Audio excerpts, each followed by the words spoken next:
Deepan has found himself in a place where, although no longer anxious about being awake at night, he's anxious about peeing a lot, which is not an easier place to be in because he's very tired, he's anxious and concerned, and he's not sleeping much.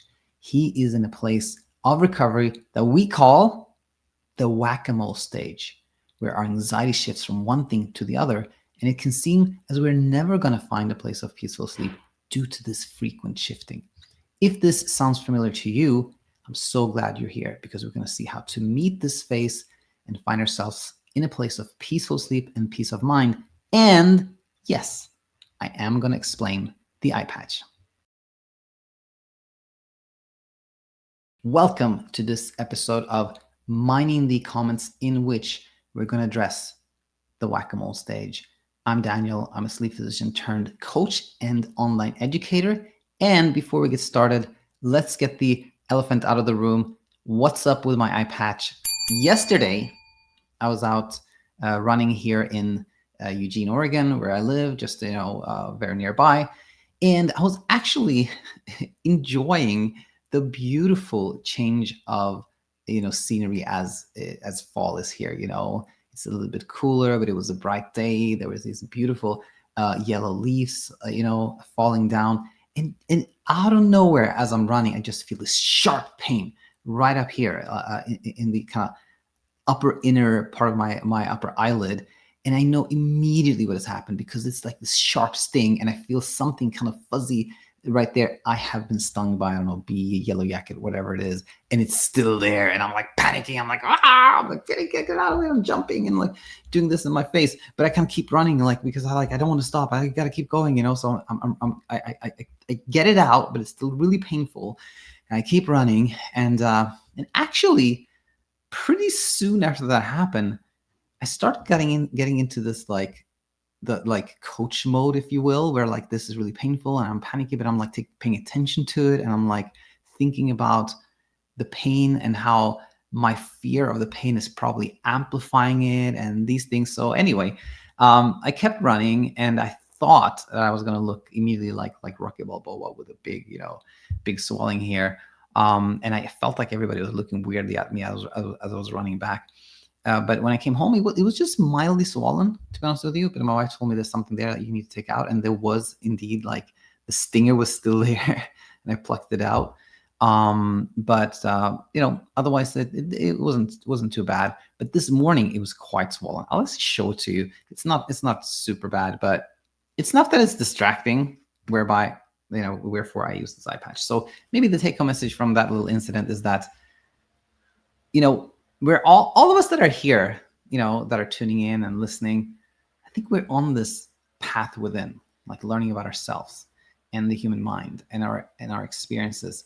And it's so helpful in every aspect of life, right? Even being stung by some insect, because although it was painful, it's not nice.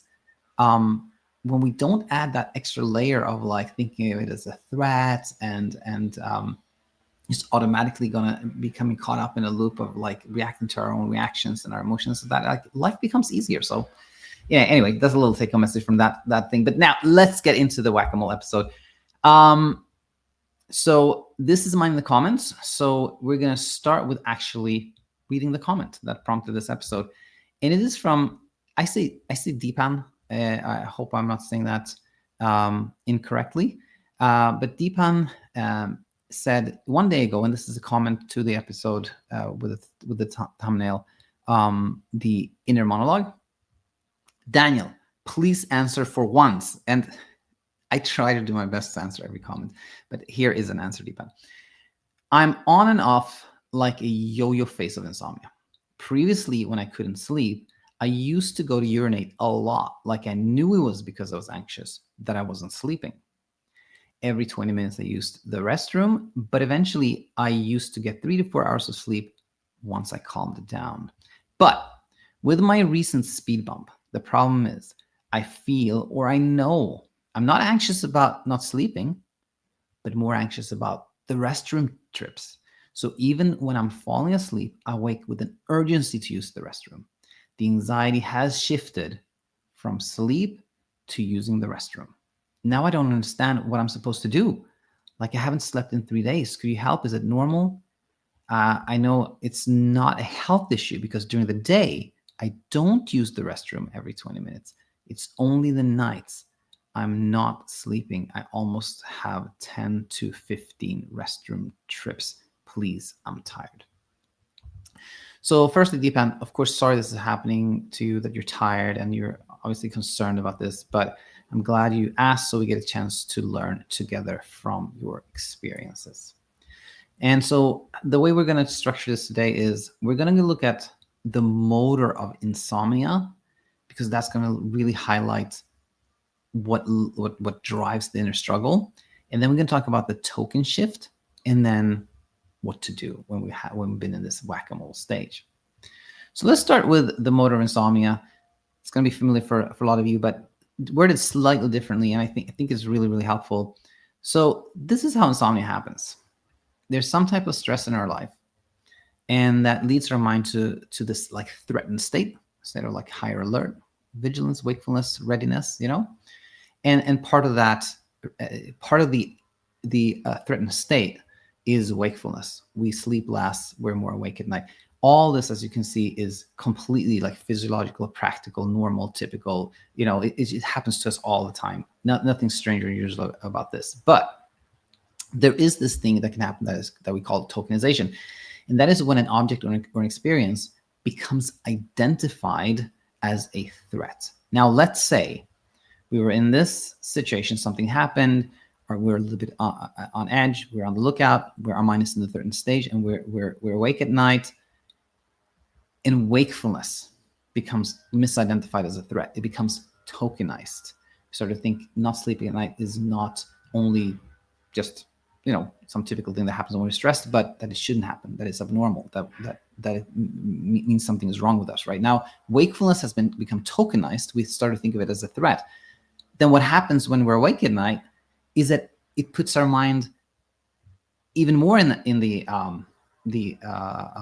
threatened state. It amplifies the threatened state because we're facing the threat, which leads to us being awake at night, which leads to an amplification of the threatened state, which leads to wakefulness, etc., etc. This is what we call insomnia. So you can see that the motor, if you will, what drives insomnia is this tokenization of wakefulness, starting to think wakefulness as a threat.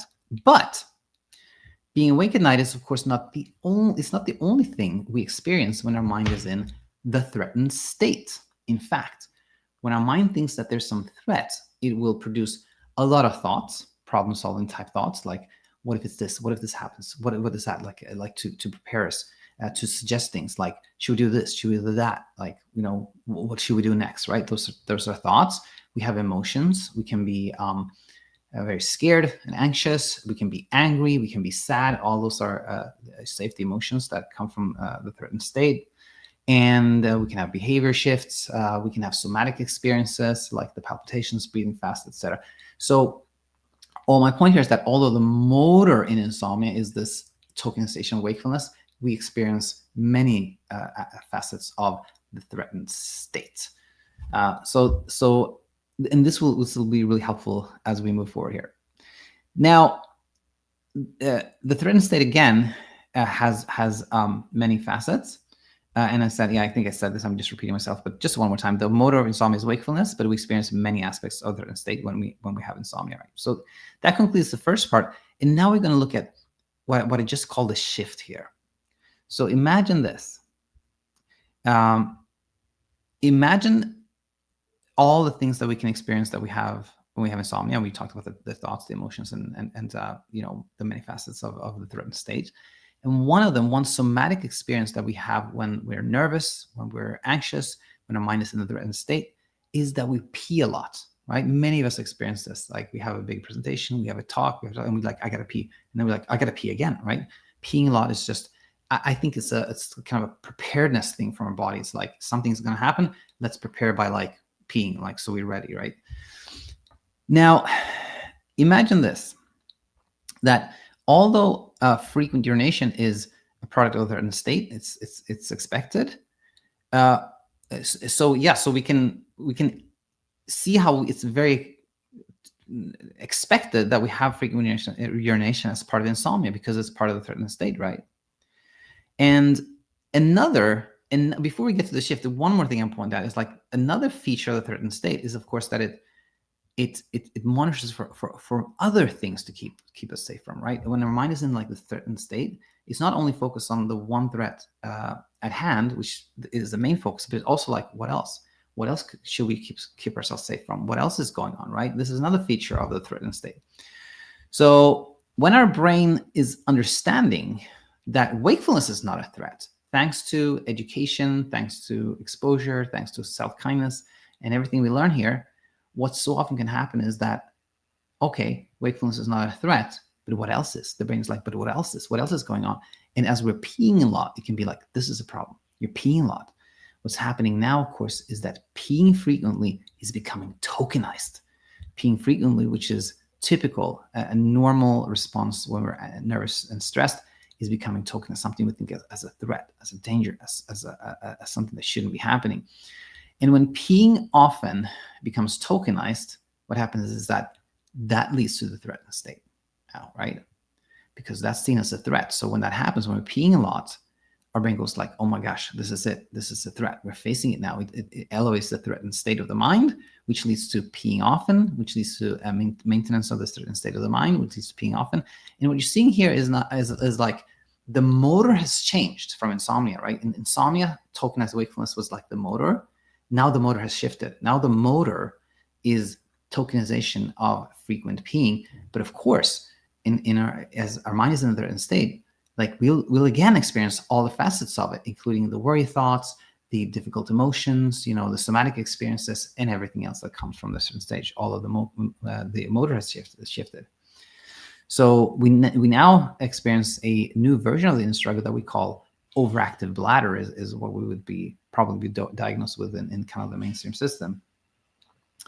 Now, just one more comment that applies to Deepan here as we move forward. Deepan noted that during the day, he's fine. He's not peeing a lot. This is actually only happening at night. So it's not only like the tokenization of peeing often that has occurred here, but it's in the context of the night. So really, if we want to really contextualize this to Deepan's situation, we would say that peeing often, or maybe even peeing, but peeing often at night has become tokenized. That's like the threat that is driving, the inner struggle here. And what we want to say now is that token shift, which I call this, the shift from like looking at one thing as a threat to another, is actually common, especially when we've had insomnia and we are kind of de-tokenizing wakefulness. We're seeing that, oh, wakefulness is not a threat. And then the mind goes like, but what else is, right? And it finds something else. And this can be, I've heard so many versions of this. It can be like, oh, I'm no longer so worried about not sleeping at night. Now my restless legs are bothering me. And that's an issue. I'm not worried about not being awake at night, but now it's just the hyperarousal. The hyperarousal, that state of like tension in my body. That's now what I'm really concerned about. Like this token shift, very, very common on the stage of recovery. And I'd say, like, even though it's like the new token can lead to a struggle that's equally intense and difficult as the insomnia struggle was, it's still nice to see that shifts are happening, right? Things are changing, right? And we can see that if one thing, like being awake at night, has become de-tokenized, we're no longer anxious or worried about that. We see that can happen to whatever the next token is, the next thing we're worried about, right? And which leads us to, what to do and how to meet this situation. And I think for someone like in Deepan's situation, a really nice question is actually, how did you arrive at a place where you're no longer anxious about being awake at night? How did that happen? And if you think about it, I think you'd see that it happens thanks to befriending wakefulness at 3 levels. Befriending, firstly, at the level of just like intellectually recognizing that being awake at night is not actually a threat, that it's perfectly safe to be awake at night. So just cognitively, intellectually understanding that. That's like number 1. And number 2 is the willingness to experience what we have tried to run away from in the past, This is like learning on a more experiential level. And this is, being awake without trying to make that stop, just kind of, finding the readiness to face what we have tried to escape. And then thirdly, befriending what we often think of as the source of all our struggle, which is ourselves. We often so hard on ourselves, and we go like, why can't I get this? What's wrong with me? Why am I not learning? And things of that nature, which is just harshness towards ourselves. And when we're kind to ourselves, we befriend ourselves. That is incredibly, incredibly helpful. And now when we see this, we can see that, oh, so this path of befriending, it actually applies to any token. Anything that's been tokenized, we can meet in the same way. And then we can, see that intellectually, on an intellectual level, we can start there and see that peeing a lot actually is no danger. It's perfectly safe to pee a lot, even if it's 15, 20 times. It is perfectly harmless to pee a lot. And then being willing to experience this. So instead of going like, how can I stop this? What can I do to make myself pee less? Should I stop drinking fluids? Should I stop drinking coffee? Should I do this and that? Which are attempts to escape an experience. We go, no, I'm going to show my brain that it's perfectly safe to pee a lot. And even if I'm peeing a lot, I'm not going to do anything to stop it. I'm just kind of going to observe it happening. And of course, always being kind to ourselves as we go through this journey, Now, the observant student here may now have an objection, which is, okay, I see what you're saying now. I understand the token shifts and how can kind of de-tokenize everything using befriending. But won't this just lead to actually the whack-a-mole continuing? That if we find like, oh, the frequently peeing is no longer a threat, but now I'm worried about, my palpitations. Okay, then we have to do the befriending, 1, 2, 3, but then it shifts to something else. And then there's a point there that even though we know how to meet any individual new token, we could potentially be playing kind of whack-a-mole as new things arrive here. Although I think we naturally start to see the pattern and start to see kind of like the fourth point I made here. But anyway, just for clarity, what we actually, a big picture, want to do is not only like applying befriending towards the specific token that we're dealing with, but see the big picture, and that we also want to befriend the whack-a-mole stage, befriend the whack-a-mole phase, befriend the brain's tendency to come up with new threats, right? And to find new threats. So if we do kind of our exercise again of the kind of befriending at 3 levels, it'll be like intellectually understanding that our brain just finding new tokens, finding new things it wants to keep us safe from. That's perfectly safe.